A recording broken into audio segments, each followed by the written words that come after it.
अशोक खरात शिर्डी पोलिसांच्या ताब्यात। शेतकरी फसवणूक ते समतातून फिरलेल्या काळ्या पैशांचं रहस्य उलगडणार। शेतकऱ्याची फसवणूक करून त्याची जमीन गिळंकृत करणे आणि बेकायदेशीर सावकारकी करणे, याशिवाय समता नागरी पतसंस्थेत इतर लोकांचे कागदपत्र वापरून गैरमार्गाने बँक खाते उघडणे असे 2 गुन्हे अशोक खरात विरोधात शिर्डी पोलीस ठाण्यात दाखल आहेत। या गुन्ह्यात चौकशीसाठी नाशिकमधील विकृत भोंदू अशोक खरात याचा अहिल्यानगर पोलिसांना ताबा मिळाला आहे। अहिल्यानगरचे पोलीस त्याला आज सायंकाळी शिर्डीत घेऊन दाखल झाले असून त्याला उद्या न्यायालयात हजर करणार आहेत। अहिल्यानगर पोलिसांच्या चौकशीत अशोक खरात काय खुलासे करतो आणि कोणाकोणाची विकेट पाडतो याची चर्चा रंगली आहे। शिर्डीत अशोक खरात आणि त्याची पत्नी कल्पना खरात यांनी राहता तालुक्यातील निघोज इथले शेतकरी रावसाहेब गोंदकर यांची 10 कोटींची 4 एकर जमीन 5 कोटी 52 लाखांच्या कर्ज व्यवहारात लाटल्याचा आरोप आहे। शिर्डी पोलिसांनी त्यानुसार गुन्हा दाखल केला आहे।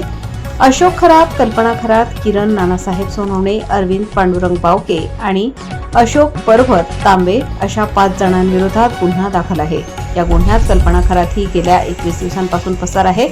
राहता न्यायालयाने तिचा अटकपूर्व जामीन देखील फेटाळलेला आहे। तसेच शिर्डीतील समता नागरी पतसंस्थेच्या शाखेत अशोक खरात याने त्याच्या भक्तांचे आधार कार्ड, पॅन कार्ड वापरून बनावट बँक खाती सुरू केली आहेत।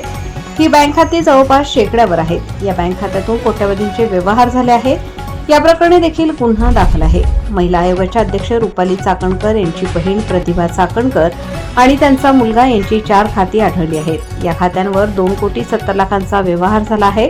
पण प्रतिभा चाकणकर यांनी ही बँक खाती नाकारली असून अशोक खरात यांनी परस्पर सुरू केल्याचा दावा केला आहे। दरम्यान या बँक खात्यावरील व्यवहाराप्रकरणी ईडीने प्रतिभा चाकणकर यांना चौकशीसाठी हजर करण्याचा आदेश केला आहे।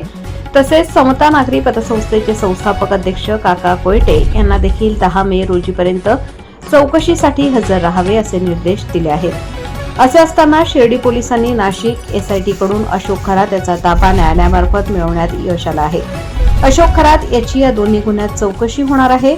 या चौकशीत तो काय खुलासे करतो, कोणते दावे करतो, हे करताना तो कोणती राजकीय विकेट पाडतो, याकडे आता सर्वांचे लक्ष लागले आहे।